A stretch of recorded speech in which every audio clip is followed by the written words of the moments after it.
نحمده ونصلي على رسوله الكريم أما بعد فأعوذ بالله من الشيطان الرجيم بسم الله الرحمن الرحيم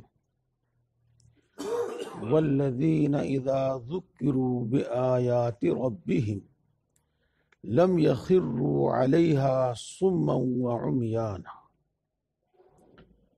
والذين يقولون ربنا هب لنا من أزواجنا وذرياتنا قرة أعين وجعلنا للمتقين إماما صدق اللہ العظیم۔ دوستو، مہینے میں ایک مرتبہ یہاں حاضری ہوتی ہے اور آپ فجر کی نماز سے اشراق تک اس مجلس میں شریک ہوتے ہیں، قرآن پاک کی تفسیر سنتے ہیں۔ باقی دنوں کے لیے یہ معمول رکھیے گا کہ فجر کی نماز پڑھنے کے بعد قرآن پاک پڑھیے اور سورہ یاسین شریف پڑھیے، اور یہ کام بس تقریباً آدھا گھنٹہ ہوتا ہے فجر کی نماز کے بعد، اشراق تک آدھا گھنٹہ تقریباً ہوتا ہے۔ امید ہے کہ یہ آدھا گھنٹے میں کام ہو جائے گا، پھر اشراق کی نماز پڑھ کے اپنے اپنے کام میں لگ جائیے جو بھی کام ہے، اور باقی اختیار ہے اس کے بعد بھی جو آدمی قرآن شریف پڑھے، ذکر کرے، وہ بات ہے، لیکن یہ وقت جو ہے قرآن پاک کی تلاوت میں اور سورہ یاسین شریف میں۔ اور جو رواں پڑھنا چاہتے ہیں وہ سورہ مزمل بھی پڑھ لیا کریں، سورہ مزمل، اس کا بھی بڑا فائدہ ہے اس کا۔ جی خیر، یہ بات دل میں آئی تھی، آپ تک پہنچا دی، میرا خود بھی الحمدللہ اس پر عمل ہے، میں نے آپ کو پہنچا دی۔ دوستو، یہ رکوع جس کی آیتوں کی تفسیر آپ کے سامنے کی جا رہی ہے اب ختم ہونے والا ہے۔ اس میں اللہ تبارک و تعالیٰ نے مؤمنین کی 13 صفات بیان کی ہیں، اپنے خاص بندوں کی 13 صفت بیان کی ہے۔ ان 13 میں سے 11 تو بیان ہو گئی ہے، اور 12ویں صفت یہ ہے والذین اذا ذکروا بآیات ربہم لم یخروا علیہا صما وعمیانا۔ وہ ایسے ہیں کہ جب ان کو ان کے رب کی آیتوں کے ذریعے، قرآن پاک کی آیتوں کے ذریعے نصیحت کی جاتی ہے تو وہ اس پر بہرے اور اندھوں کی طرح ٹوٹ نہیں پڑتے، اندھے بہروں کی طرح ٹوٹ کر نہیں پڑتے۔ یہ ترجمہ اس کا۔ پھر دوبارہ میں آیت شریفہ بھی پڑھتا ہوں اور ترجمہ بھی کرتا ہوں، ترجمے سے انشاءاللہ بہت کچھ سمجھ میں آئے گا۔ والذین اذا ذکروا بآیات ربہم لم یخروا علیہا صما وعمیانا۔ جب ان کو ان کے رب کی آیتوں کے ذریعے نصیحت کی جاتی ہے، جب ان کو قرآن پاک کی آیتوں کے ذریعے نصیحت کی جاتی ہے تو وہ اس پر اندھے اور بہروں کی طرح ٹوٹ کر نہیں پڑتے۔ یہ مطلب ہے، یہ ترجمہ ہے۔ مطلب بہت کچھ آپ سمجھ ہی گئے ہوں گے، لیکن اس میں 3 باتوں کا ہمیں لحاظ رکھنا چاہیے۔ 3 باتوں کی نصیحت اس میں کی جا رہی ہے۔ پہلی بات، دین کی جو بات سنو اس کو پہلے خوب اچھی طریقے سے سمجھ لو، اور خوب اچھی طریقے سے سمجھ کر پھر اس پر عمل کرو۔ آدھی ادھوری سمجھ کر یا سمجھے بغیر ہی عمل کی طرف لپک لیے تو یہ نہیں۔ آدھی ادھوری سمجھی، صحیح سمجھی نہیں، عمل کی طرف لپک گئے تو اول تو وہ کام ہی صحیح طریقے سے نہیں ہوگا، اور جب صحیح طریقے سے نہیں ہوگا تو اس کا کوئی فائدہ بھی ظاہر نہیں ہوگا، اس کا کوئی ثواب بھی نہیں ملے گا، اور ممکن ہے کہ الٹا عذاب ہو جاوے، الٹی پکڑ ہو جاوے۔ دیکھو بات بالکل صحیح ہے۔ اس کو آپ نماز سے، قرآن پاک سے ہی سمجھ لیجئے گا۔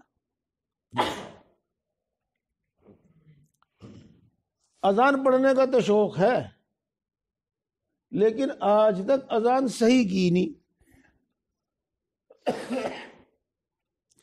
نماز پڑھنے کا تو شوق ہے، لیکن آج تک نماز صحیح ہوئی نہیں۔ صحیح ہوئی نہیں کیا؟ صحیح کی نہیں۔ قرآن پاک پڑھنے کا تو شوق ہے، لیکن آج تک قرآن پاک صحیح یاد کیا نہیں۔ یہ ہے وہ صورت۔ تو پہلے دین کی بات کو اچھی طرح سمجھو، اور پھر جو شریعت کا منشا ہے، اللہ کے رسول جس طرح اس عمل کو کرنے کے لیے کہتے ہیں اس طرح اس عمل کو کرو۔ مثالیں دوں گا، ابھی تو ایسے ہی سمجھا رہا ہوں، پھر اس کی مثالیں بھی دوں گا دوبارہ انشاءاللہ۔ یہ اندھے بہروں کی طرح ٹوٹ پڑنے کا ایک مطلب یہ بھی ہے میرے دوستو، کسی عمل کی کوئی فضیلت سنی، اب اس میں بے حساب لگ گئے، کوئی انتہا نہیں، کوئی حد نہیں، خوب لگ رہے، خوب لگ رہے۔ اب ظاہر بات ہے کہ اس طرح سے بہت دنوں تک تو وہ کر نہیں سکتا، پھر وہ ہمت ہار کر چھوڑ بیٹھے گا۔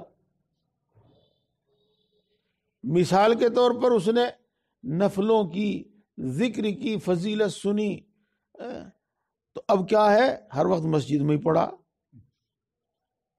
نہ اپنے کاروبار کو دیکھ رہا، نہ اپنے بیوی بچوں کو دیکھ رہا، نہ اپنی تندرستی کا لحاظ کر رہا۔ یہ اندھے بہروں کی طریقے سے ٹوٹ پڑنا ہے۔ بلکہ کیا کرنا چاہیے؟ اس طرح کام کرنا چاہیے کہ سارے کام اپنے ٹھیک ہوتے رہیں، اپنا کاروبار نہ ٹھپ ہو، اپنے بیوی بچوں کی طرف سے، ماں باپ کی طرف سے لاپرواہی نہ ہو، اپنی تندرستی خراب نہ ہو۔ یہ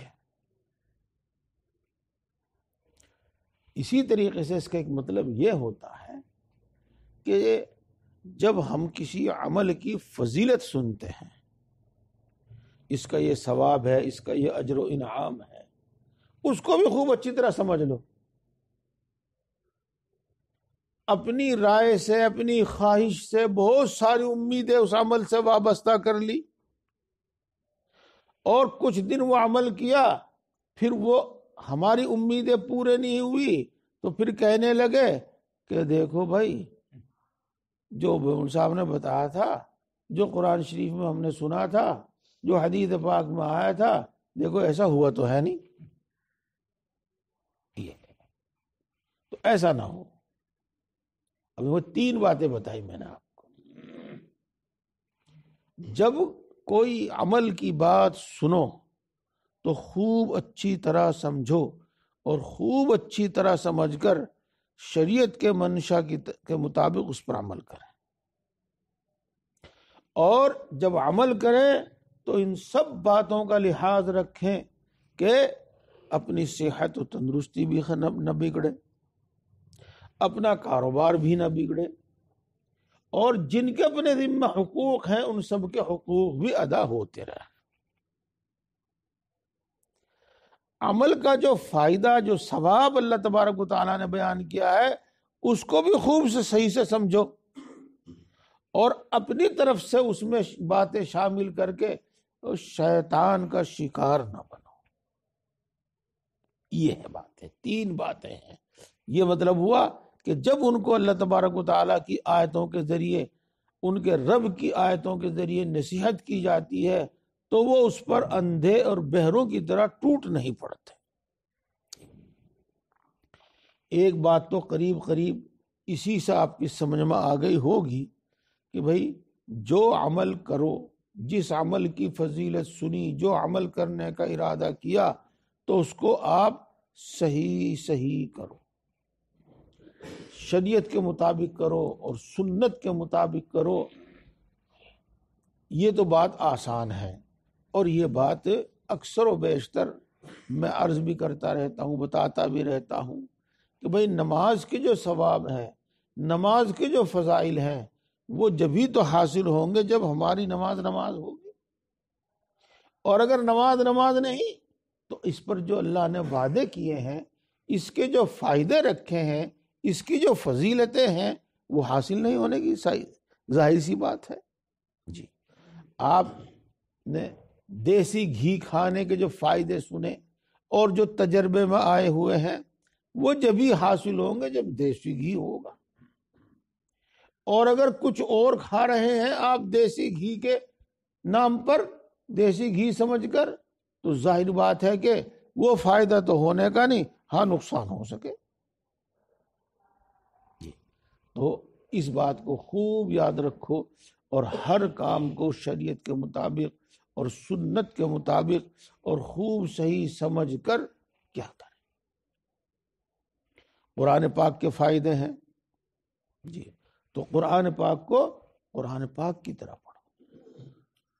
اذان پڑھنے کے فائدے ہیں، ثواب ہیں، اذان کی طرح پڑھو۔ اور اس بات کو بس میں یہیں چھوڑتا ہوں، انشاءاللہ بات بیان بھی ہوتی رہتی ہے، مجھے یاد پڑتا ہے پہلے میں نے بیان بھی کی ہے۔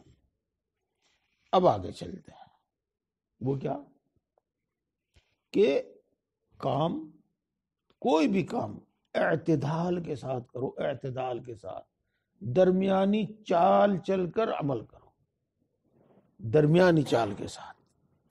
مثال کے طور پر نفل پڑھنے شروع کیے تو اب اتنے لمبے لمبے نفل پڑھتا ہے اور اتنی دیر تک پڑھتا ہے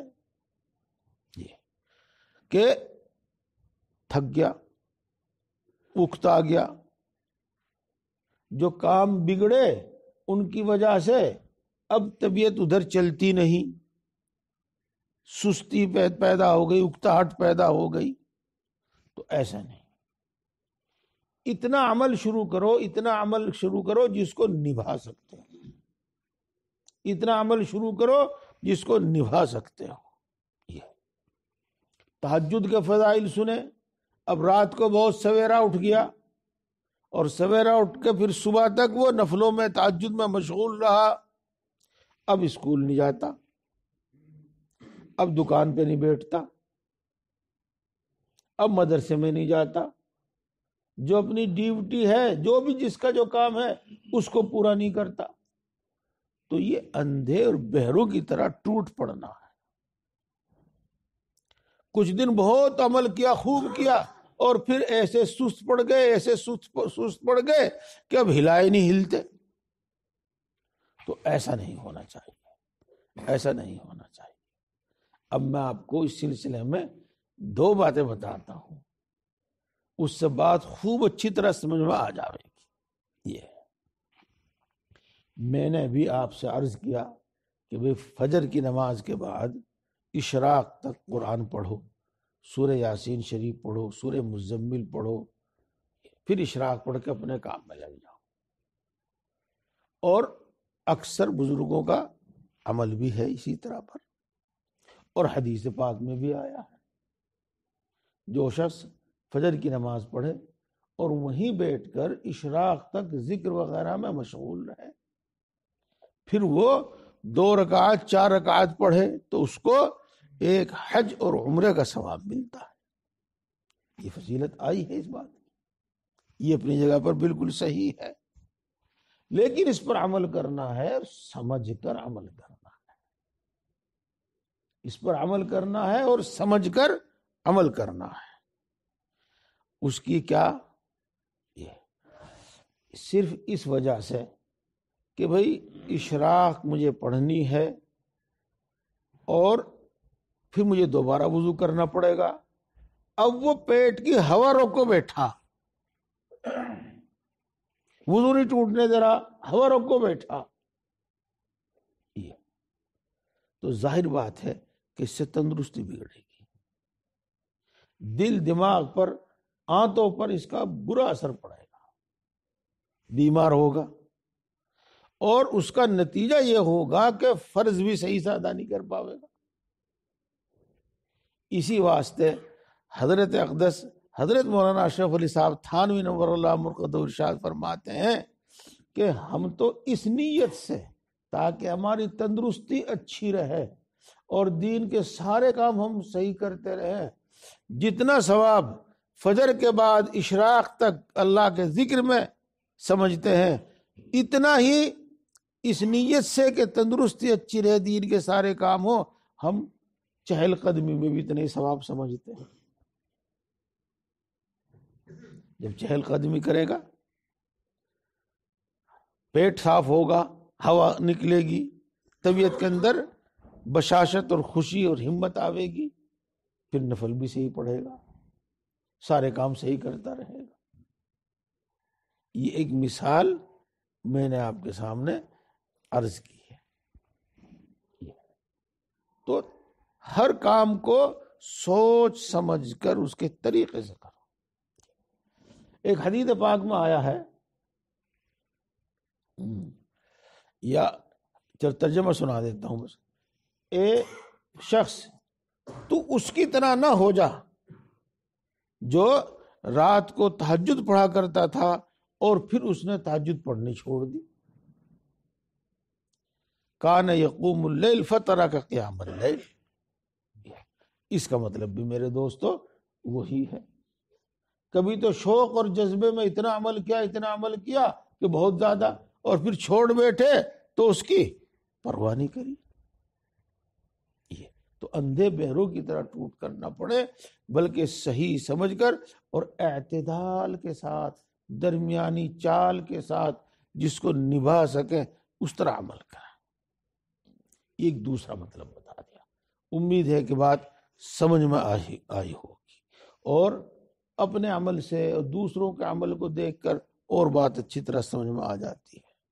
جی اب چلتے ہیں تیسری بات، اور وہ بات خوب سمجھنے کی ہے۔ مثال کے طور پر دعا کے بارے میں اکثر و بیشتر ہم فضیلتیں سنتے رہتے ہیں، اور یہ بات بالکل سچ ہے، بالکل سچ ہے کہ جب بندہ اللہ تبارک و تعالیٰ سے مانگتا ہے تو ہرگز محروم نہیں ہوتا، اس کو ضرور بھی ضرور عطا کیا جاتا ہے، چونکہ یہ بات اللہ تبارک و تعالیٰ نے قرآن پاک میں صاف صاف بیان فرمائی۔ اتنی بات ہم نے سنی، اب اس کو ہمیں خوب گہرائی تک سمجھنا چاہیے، اور خوب اچھی طرح سمجھ کے پھر اس پر یقین اور اس کے مطابق عمل ہونا چاہیے۔ ہم نے اپنی طرف سے اس میں گمان کر لیا اور پھر یہ کہا کہ بھئی دعا قبول نہیں ہوئی، تو یہ اندھوں اور بہروں کی طرح سے ٹوٹ پڑنا ہے۔ اب کیا ہے دیکھو، اللہ تبارک و تعالی جو ہماری مصلحت کے مطابق ہوتا ہے، جو ہمارے لائق ہوتا ہے، وہ تو ہمیں اس دنیا میں عطا فرما دیتے ہیں، اور جو ہماری مصلحت کے مطابق نہیں ہوتا، ہمارے لائق نہیں ہوتا، تو اللہ تبارک و تعالیٰ اس کے بدلے میں کچھ اور دوسری چیز نفع کی، بھلے کی ہمیں عطا فرما دیتے ہیں۔ اور جب اللہ تبارک و تعالیٰ بہتر سمجھتے ہیں تو جو ہم مانگتے ہیں اس کو ہمارے لیے آخرت میں ذخیرہ بنا دیتے ہیں، اس کا ثواب آخرت کے لیے رکھ چھوڑتے ہیں۔ اور جب اللہ تبارک و تعالیٰ جانتے ہیں کہ جو کچھ یہ مانگ رہا ہے اس سے زیادہ بہتر اس کے حق میں یہ ہے کہ اس پر آنے والی مصیبتوں کو ٹال دیا جائے، تو اللہ تبارک و تعالیٰ اس دعا کی برکت سے آنے والی مصیبتوں کو ٹال دیتے ہیں۔ یہ ہے، تو دیکھو، ایک تو یہ ہے کہ دعا کی فضیلت ہم نے سنی اور دعا کی فضیلت سن کر اب ہم یہ یقین کر بیٹھے کہ ہم اللہ سے مانگیں گے اور ہمارا کوئی کام نہیں اٹکے گا، سب وہ ہوگا جو ہم مانگیں گے، جو ہم چاہیں گے سب وہ ہوگا. تو یہ اندھے اور بہروں کی طرح ٹوٹ پڑنا ہے. اب کیا ہے اس میں؟ وہ بات جو حدیث پاک میں آئی ہے اور جو حدیث پاک کے ذریعے ہم کو سمجھائی گئی ہے، اور وہ وہی ہے جو میں نے آپ کو بتا دی. کیا کہ جب آدمی دعا کرتا ہے تو محروم تو ہرگز نہیں ہوتا، کچھ نہ کچھ اس کو عطا ہوتا ہے، کچھ نہ کچھ اس کو ضرور ملتا ہے. البتہ یہ ضروری نہیں کہ جو وہ مانگ رہا ہے وہی اس کو مل جائے. تو یہ سمجھ کر عمل کرنے کی ضرورت ہے. بات تو خوب اچھی طرح سمجھ میں آ گئی. اب میں آپ کو ایک چھوٹا سا قصہ بھی سناتا ہوں، اس سے آپ کو بہت کچھ سمجھ میں آ گیا.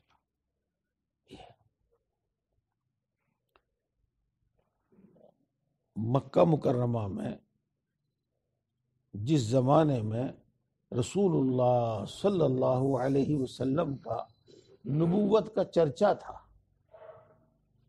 تو اسی دوران روم ایک بہت بڑی حکومت تھی اور فارس ایک بہت بڑی حکومت تھی. اپنے زمانے کی یہ دو سپر طاقتیں تھی، سپر طاقتیں. ان دونوں میں جنگ شروع ہوئی تو مکے والوں کی خواہش تو یہ تھی کہ فارس والے غالب آئیں، وہ ان کی جیت ہو. چونکہ وہ آگ کی پوجا کرتے تھے، یوں سمجھو گویا کہ وہ بت پرست تھے. اور وہ یہ تمنا اس لیے کرتے تھے تاکہ ہم یہ کہیں کہ دیکھو ہمارے پڑوسی اور بت پرست پرستوں کی جیت ہوئی ہے. اور روم والے جو تھے، روم والے یہ تھے نصارہ، عیسائی. ان کو ہم کہتے ہیں اہل کتاب، یعنی اللہ تبارک و تعالیٰ کی کتاب جن کو عطا کی گئی ہے، نازل کی گئی ہے، مثلا انجیل، وہ اہل کتاب. مسلمان یہ چاہتے تھے کہ روم والے غالب آ جائیں تاکہ یہ بات ہو کہ اللہ کی ماننے والے، اللہ کی کتاب پر عمل کرنے والے، نبوت کو، رسالت کو ماننے والے غالب آئے. تو اس طریقے سے دونوں کا آپس میں، دونوں کے اپنے جذبات تھے. لیکن ہوتا یہ ہے کہ روم غالب نہیں آتے، اہل کتاب غالب نہیں آتے، بلکہ فارس والے غالب آ جاتے ہیں. فارس والوں کی جیت ہو جاتی ہے، بت پرستوں کی، آگ پرستوں کی جیت ہو جاتی ہے.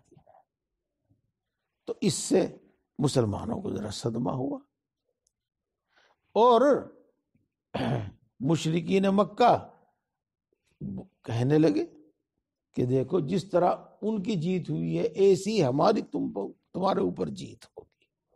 خیر، اس کے بعد اللہ تبارک و تعالیٰ نے ایک آیت شریفہ نازل فرما دی، الف لام میم غلبت الروم. یہ آیت شریفہ آگے تک ہے. اس میں خاص بات یہ بتائی گئی ہے کہ روم والے اگرچہ فی الحال ہار گئے ہیں، لیکن یہ کچھ ہی سالوں کے اندر پھر دوبارہ جیت جائیں گے. فی بضع سنین، جو میں سمجھانا چاہ رہا ہوں انشاءاللہ میں سمجھاؤں گا اور آپ سمجھ جائیں گے. تو بضع سنین کا مطلب یہ ہوا کہ حضرت ابو بکر رضی اللہ تعالی عنہ نے یہ بات ایک مجمع میں فرمائی کہ بہت جلدی ہی روم والے فارس والوں پر غالب آ جائیں گے، اہل کتاب آگ کے پجاریوں پر غالب آ جائیں گے. تو ظاہری حالات ایسے نہیں تھے. تو قصہ مختصر، تو حضرت ابو بکر رضی اللہ تعالی عنہ نے یہ ارشاد فرمایا کہ اگر 3 سال کے اندر اندر وہ غالب نہ آئے تو میں 100 اونٹ دوں گا. اور اگر 3 سال کے اندر اندر وہ غالب آ گئے، ان کی دوبارہ جیت ہو گئی، تو تم 100 اونٹ دو گے۔ ابی بن خلف سے یہ بات ہو گئی۔